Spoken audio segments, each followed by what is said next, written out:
Welcome to the Church of Obelisk. 734B was just released a couple hours ago, and we're going through all the changes, and there's a lot of them, and some pretty big changes, especially some pretty big nerfs to some of the most menacing heroes in the meta. So first of all, Glimmer Cape gets a little bit of a nerf. The item was very strong, it's still gonna be good, this is fine. Spirit Vessel, I don't know exactly what Valve were thinking. They made this item super strong for universal heroes, and then they're shocked that universal heroes buy the item. Now, of course, the item is still going to be very strong on non-universal heroes, on support heroes, but if you're just buying this for the attack damage it gives, it's going to be much worse. But the change really is just you have a fluffy head instead of a crown. You still get a bunch of health, but you no longer get all that stats, but it's a bit cheaper, so that's nice. Now onto the hero changes. We have Abaddon getting a bit of a buff to miscall, so this primarily buffs support Abaddon, which is nice. Alchemist, I felt like was already pretty decent. I played a game against him yesterday, and he felt very strong. But he's getting a little bit of a buff. The hero is very underpicked, so a bit of base armor is going to be huge for him, and slight movement speed buff in the early game. Arc Warden had subterranean win rates after they removed the magic damage from the clone, and so he's getting some buffs. This is nice, but it's not going to be nearly enough. Bounty Hunter gets a buff to Shuriken Toss, and this is a pretty big deal because remember that Shuriken Toss is a very low cooldown, and it also bounces with the ultimate, so even 20 damage bonus is a lot. Brewmaster is very strong, but this sort of right-click Brewmaster build is going to be a bit weaker now, especially also with the nerf to Vessel. But what he really loses is 10% crit here at max level. At level 1 though, it's a bit more. Bristleback, quite an underpicked hero, but not that bad actually. Gets slight buff to strength. That means at level 11 you have an extra 2 strength, which is not the biggest buff. And you also get 0.15 mana regen, which is equivalent to having 3 int in terms of mana regen. So that's a minor buff, but it's gonna help. Crystal Maiden got her shard majorly buffed. The shard is already quite good. It provides you quite a bit of control. It's like a pseudo escape as well, makes it a bit more survivable, and also very importantly helps you farm a lot faster. So this is a great buff, and I think this is now a must-have shard on Maiden. Dazzle gets a big buff in the early game. Shadow Wave at the max level is going to be the same, but level 1 it goes from 60 to 75. And this is 75 on each bounce, so that's a huge buff for level 1 Shadow Wave. Earth Spirit was very powerful, so he gets a bit of a nerf, not too bad. Rolling Ball is going to be a bit easier to dodge. Enchantress was honestly pretty garbage, especially in pubs, so it's nice to see she gets a slight nerf. She's still going to be garbage though. Maybe some pro players are going to pick her up. Enigma, after getting absolutely gutted, gets a little bit of power back. Demonic Summoning is now the new name for Demonic Conversion, makes sense.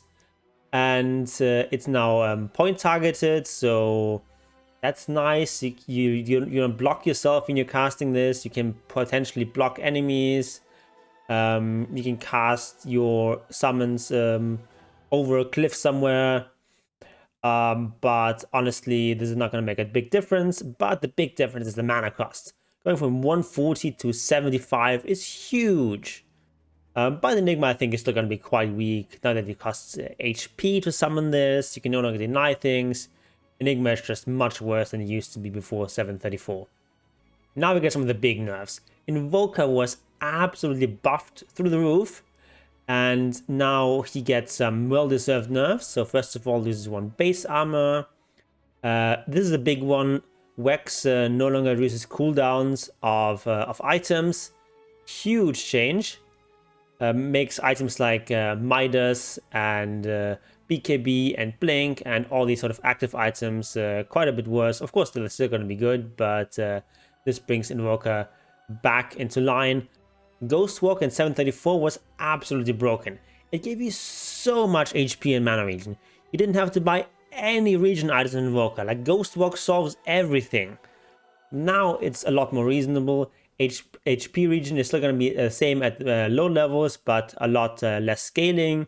and mana regen in general is just going to be halved. This is still strong, but it's now much more reasonable. And also, if you take player control damage, it's going to be disabled. So especially if you're suffering from dots, this is going to be much worse. Also some talent nerfs. So in total, I think Invoka is still going to be stronger than it used to be in 733, but he's a lot more reasonable now, which I really like. Then Shakira is getting some slight nerfs. The Alchemist gets a little bit less slow and the talents slightly nerfed. Lina gets a nice buff to Dragon Slave. Reminder that Dragon Slave now provides burn damage, and now it's going to be an extra 10 damage at level 1 and extra 40 damage at max level over time. So that's a decent buff. And also some slight buffs to talents that were a bit underpicked. And then we have Lone Druid. If you've been following my content at all in the last couple of days, you know that I love Lone Druid. I think he's very powerful in this patch. And this is only going to make him more powerful. So base strength is increased by 2. This means an extra 44 HP, an extra 1.4 damage throughout the game. But what's really more important for Lone Druid is that so many of the other strong heroes were nerfed. Luna's Shard gets a bit of a buff, why not? And a big buff to Eclipse, especially level 1, goes from 140 to 110 second cooldown, meaning you can play a lot more active now with Luna. Magnus is a bit of an over-nerfed hero. He gets some buffs here. The Aghanim's Shard gets a decent buff here. Then we've got a nice buff to Empower. Especially level 1 is going to be much stronger. An extra 4% damage, extra 6% cleave. That's huge. At max level, it's not a big difference. Only extra 4% damage. Cleave is the same. This is enough to bring Magnus back in the meta. Who knows? Marcy, a hero that I honestly don't know when I last saw Marcy in my games. But she gets a big buff here. This is huge. Like going from 3 to 4 strikes at level 1, that's huge.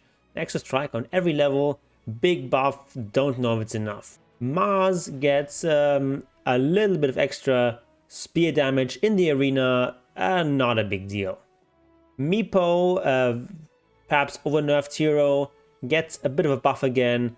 Earthbind projectile speed is faster, making it slightly easier to land those nets, harder to dodge them. Why not? With all the direct nerfs and the gutting of Atos, Meepo is still going to be pretty marginal. Mirana gets some buffs to her late game talents. Why not? It's not going to change that much. Monkey King gets some huge buffs. First of all, Primal Spring cooldown is reduced. That's pretty nice. This is an ability you use quite a bit for farming as well, so this helps a lot. And then here's the big one.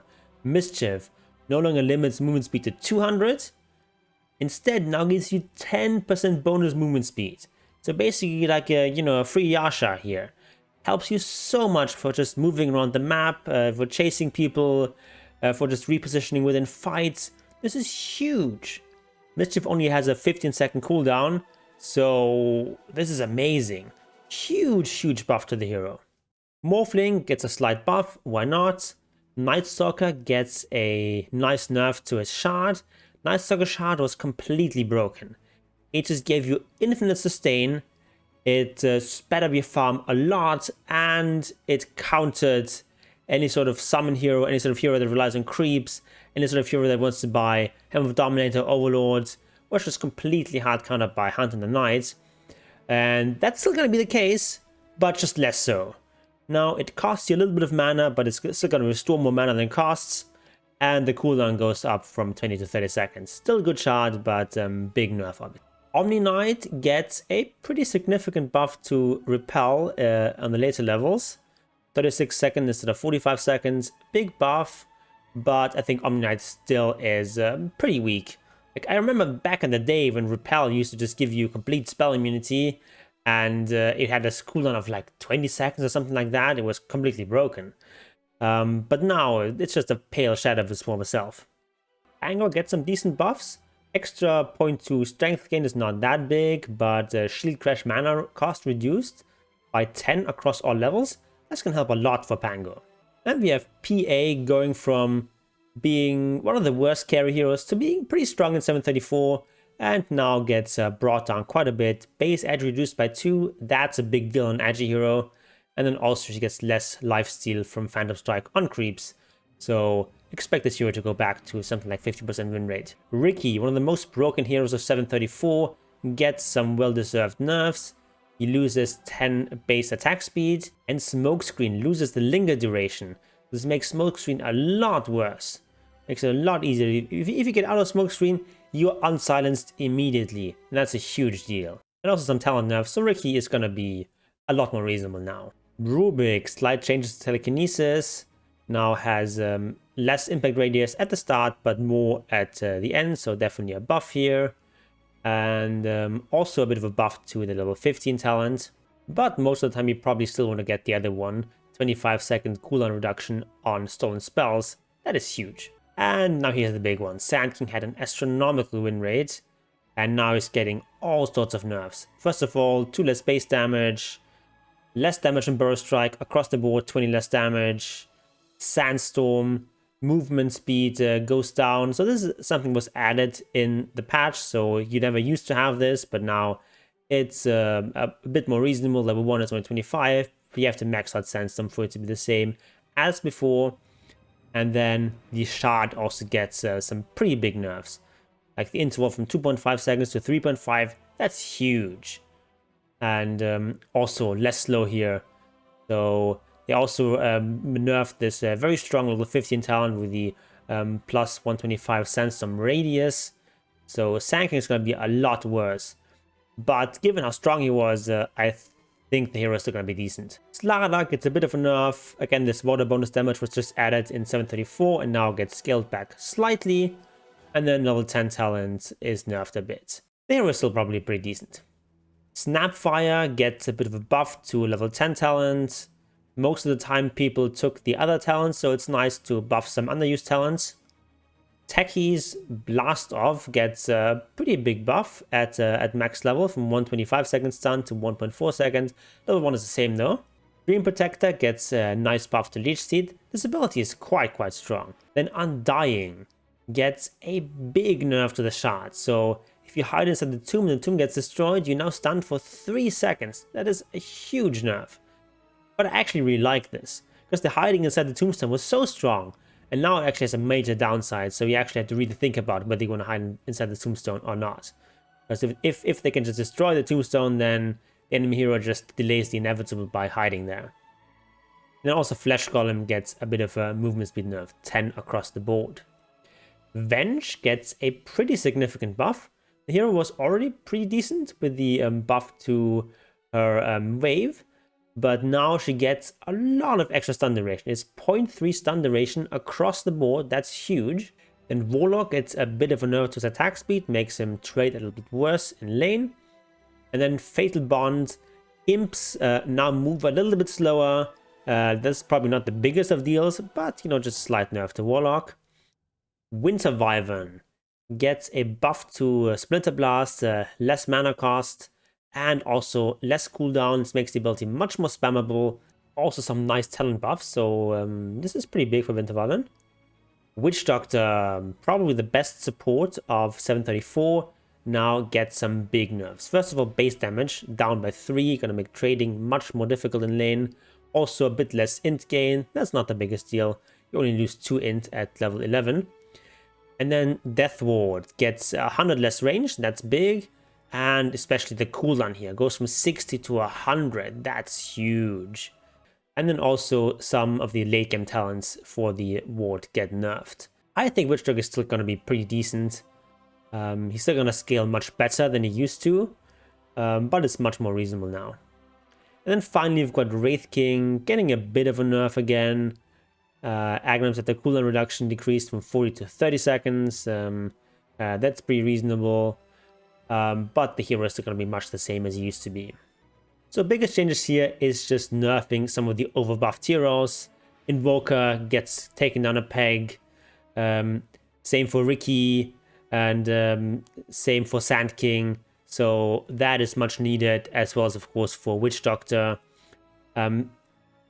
Biggest winners of the patch are going to be Monkey King with the new Mischief. It's so strong.